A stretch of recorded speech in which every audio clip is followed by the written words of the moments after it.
Yo, guys, I hope you're well. So, guys, I'm just catching up on Keir Starmer's keynote speech, and I've just got back from the gym. I checked out on Sky News, and they were given a different kind of approach, a different kind of angle to this speech. So, this one I think comes from GB News people, and I think on this one, Keir Starmer is talking about the riots. So, guys, let's get it. We've also seen shocking scenes across the nation. A mindless minority of thugs who thought that they could get away with causing chaos. So straight away, Sir Keir Starmer is not only doubling down but trebling down on a mindless minority of thugs. But at least people, he's not saying far right thugs. So I think someone's had a quiet word in his ear. Far right thugs, really? Smashing up communities and terrifying minorities, vandalising and destroying people's property, even trying to set fire to a building with human beings inside it. So, guys, right away, the common sense majority would never countenance doing anything so heinous, wicked, destructive, and despicable. So, no one in their right minds would want to hurt or set out to kill or destroy anyone in any building of any type, of any stature, of any whatever. So, yes, in this instance, he is right. It is a mindless thug who will do something like that. But I think the problem and the issue is Keir Starmer. People keep telling me not to call him Sir Keir Starmer. The only reason I call Keir Starmer Sir Keir Starmer is because we people who he is wrongly labelled as far right thugs do have a semblance and allegiance to the laws and to the articles that go on with those laws. So if he is called Sir Keir, then we will call him Sir Keir until they remove that title from him. So we do have a mark and a semblance of respect, even though we know that this man shouldn't be getting any respect. So guys, let's continue. And as if that wasn't despicable enough, people displaying swastika tattoos, shouting racist slurs on our streets. So guys, again, this thing about the swastika tattoos, really, people have tattoos of all sorts, of everything. They even have satanic tattoos. So guys, you can't say just because someone has a swastika tattoo that they are in any way linked to anything, even if it's even from this country. They could have a swastika tattoo for all sorts of reasons. It doesn't mean they have any allegiance to anything that is in this country. So that's a bit of a reach there, Keir. Nazi salutes at the cenotaph. The cenotaph, the very place we honour those who gave their lives for this country. So yes, there is an issue. There is a problem with people doing Nazi salutes.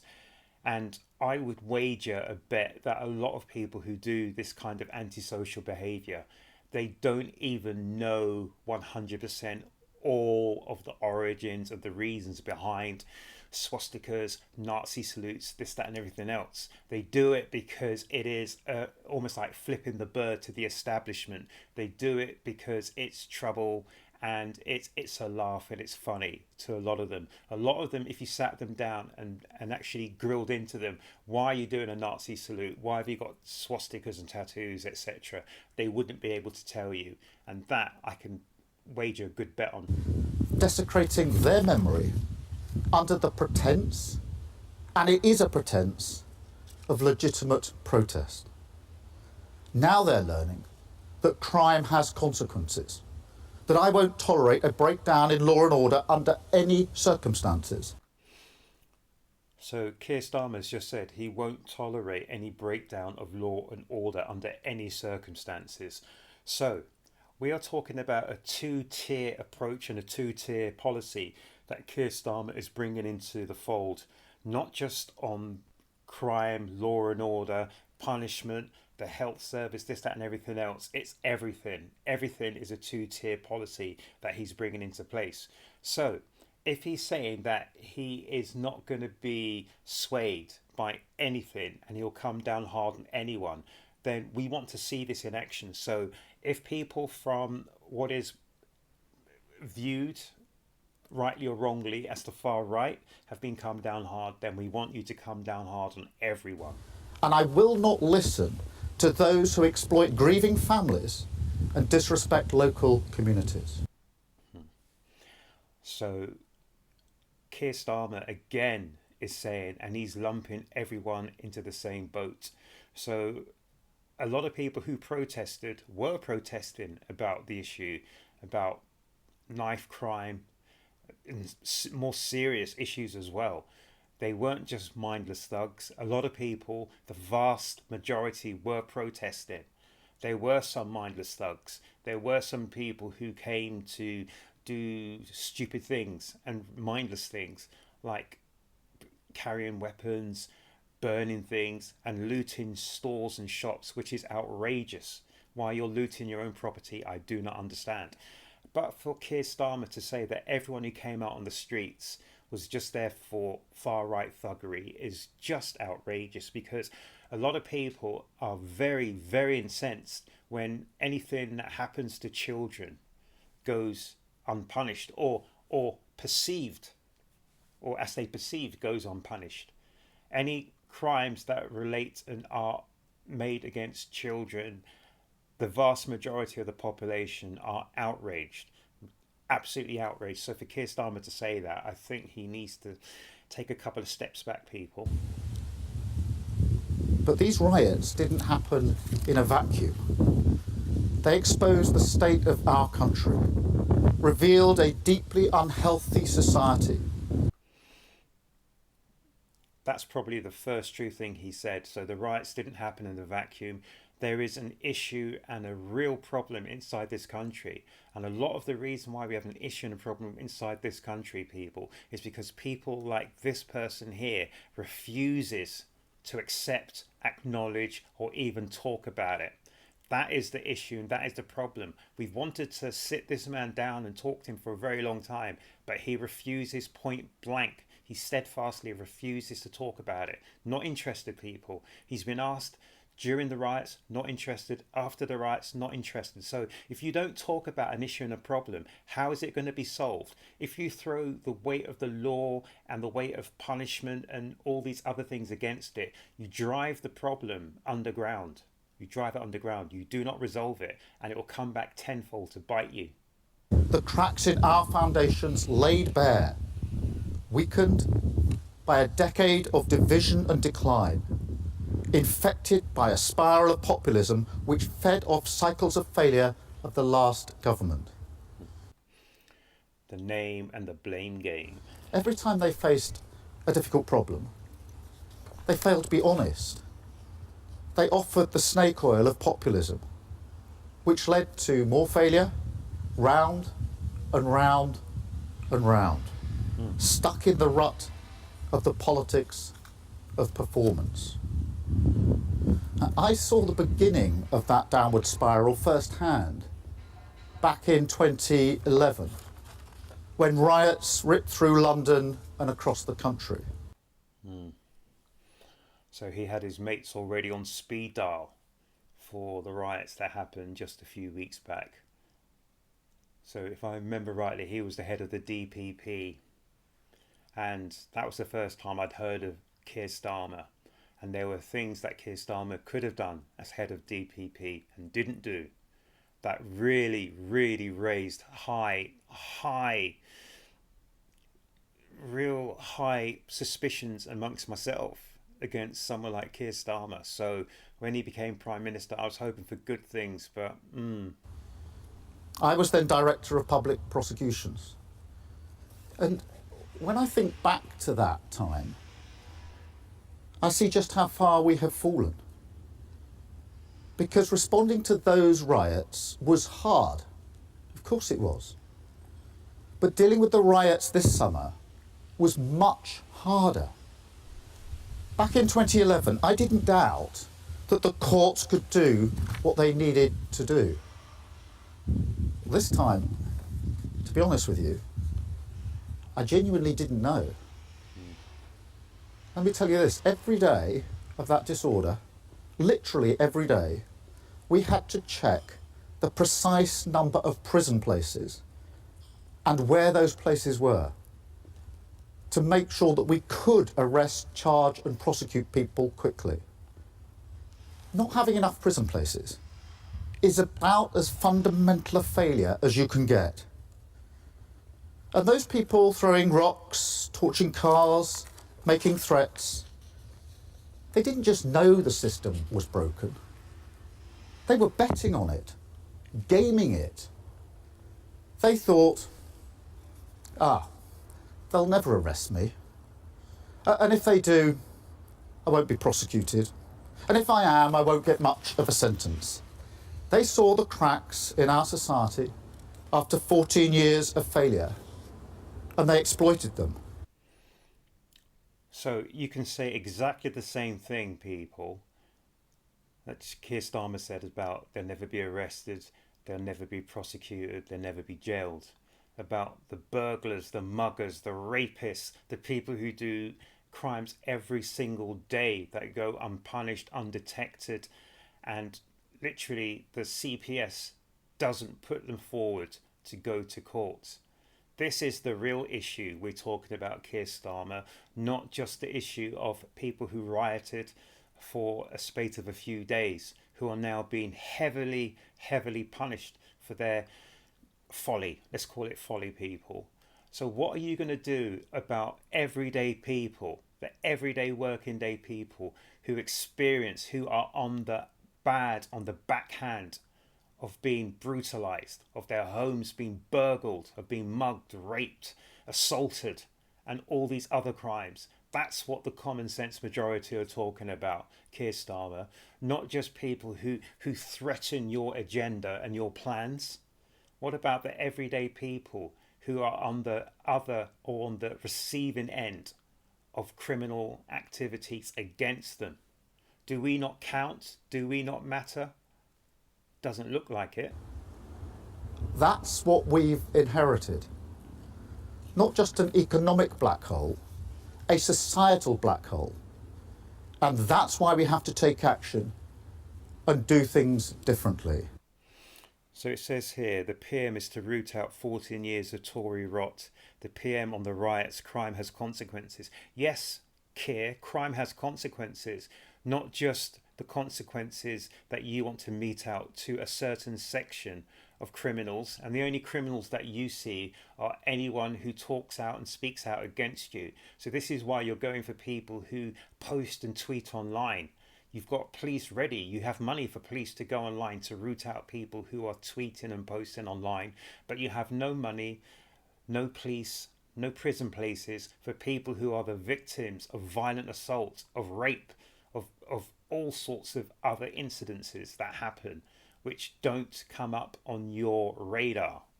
You're not interested. And he says here, I won't tolerate a breakdown in law and order. Well, law and order is not just about people who riot and people who protest. Law and order is about everything. It's about everyday interactions between people, about everyday incidences, every single day, incidences that occur. And people want to know that we have a law and a society and something that will cover these incidences and cover them quickly.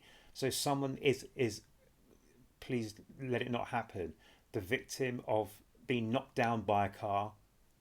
They don't want to see the perpetrator walk away because there's no prison spaces. They want that person to be punished according to the law. But they don't want the CPS to say, oh, we can't bring this to court because there's no prison spaces, or we don't think we're going to get... No, we want the law to work as the law should. And it should work for everyone in every case. And part of that is being honest with people about the choices that we face, how tough this will be. And frankly, things will get worse before they get better. Things will get worse before they get better. Wish you told us that before people voted in the last general election. I didn't want to release prisoners early. I was chief prosecutor for 5 years. So he says he didn't want to release prisoners early. So hold on. We have migrants living in hotel accommodation and other sorts of accommodation. So why couldn't you get the prisoners who you've released early and move them into other more secure but temporary accommodation rather than release them back into society and then have to tell the victims of their crimes that this person who did A, Y, and B against you is now free and on the streets 6 months early? Really? You have people reliving the incidences of their crimes again because you've released these people early. It Really? goes against the grain of everything I've ever done. But to be blunt, if we hadn't taken that difficult decision immediately, we wouldn't have been able to respond to the riots as we did. So he says if they didn't make that decision to release prisoners early, they wouldn't have been able to respond to the riots as they did. My response to Keir Starmer is I think your response to the rioters was very heavy handed. And maybe, perhaps you should have taken a breath and a step back and actually looked at what you were doing. Because you've now created a rod for your own back. You got people in jail for many, many years for a lot of these incidences. Some of them were absolutely heinous, so of course they should serve their full sentence, etc. But other people for retweeting a post and things like this, did they really even get a proper defense, a proper legal defense? I don't know. Perhaps they were heavy-handed, and some of them were almost potentially coerced to admit guilt because they were told if you don't admit guilt you'll get a heavier sentence. I don't know. So as the days and the months go by, we shall find out if your policy was correct. But I think you should have taken a step back, a chance to breathe, a chance to think before acting. You created a rod for your own back. And if we don't take tough action across the board, we won't be able to fix the foundations of the country as we need. So he's just said that if they don't take tough actions, they won't be able to fix the foundations of the country as they need. I wonder what he really means about fixing the foundations of this country. Guys, in the days and months and perhaps years ahead, I think we'll find out. And I don't think it'll be a good thing for any of us. Anyway, guys, so that was Keir Starmer. He was talking about the implications and the repercussions of the protests and the riots that swept the UK end of July, beginning of August. And yeah, I think I'm going to do another reaction, but this time to the upcoming budget, because that's what I saw on Sky TV. I saw a bit of a recap on Sky TV, so I'm going to talk about that. Sky didn't say or didn't seem to have anything on the law and order aspect, so this is why I just got this from, I think it's GB News, people. Anyway, let me know your comments down here in the comment section, people, just to see and just to say what are your feelings about Sir Keir Starmer, what he said about law and order, what he said about the prison systems, what he said about his thoughts as DPP in 2011 and how he's put that into action here in 2024. He had all his friends on speed dial, this, that and the third. Anyway, let me know down here in the comment section. But my general thoughts about this is that I think that there was a bit of a rush of blood to the head on both sides. So on the sides of the protesters, the rioters, but also on the side of the government. I think there was a rush of blood to the head on all sides. And I think things could have been better handled if people had taken a step back, taken a deep breath, and really thought about what that next move would be. Because right now we are in a pickle, and this pickle isn't going to resolve itself anytime soon, because we have the area around the law and order, but now this government has been able to use something that's fallen into their hands to now look at how they look at online communications and looking and targeting free speech in this country. And it's not just free speech in this country, because if you look at Elon Musk, if you look at the person at, was it TV3, has been arrested in Pakistan, it looks like they have their long and slimy tentacles able to reach out anywhere on this planet for anyone who exercises their freedom of speech to speak. But if it doesn't tally and concur with what the Prime Minister is thinking or wishing, then it looks like these people, all of us, could be hauled up and thrown in jail just for exercising our freedom of speech. So, guys, let me know down here in the comment section. I think this is going to get wider as the days and the months go on. So, nothing's finished, nothing's concluded. This is just the beginning. It is the beginning, people, and it's not going to be rosy for anyone. He may have been in the rose garden. He may have been chatting to his friends in the rose garden, but things will not be rosy for us as a whole. I don't think so. Anyway, guys, look after yourselves, look after each other, and make sure, make certain, guys, you come back to the next Urb'n Barz reaction, guys.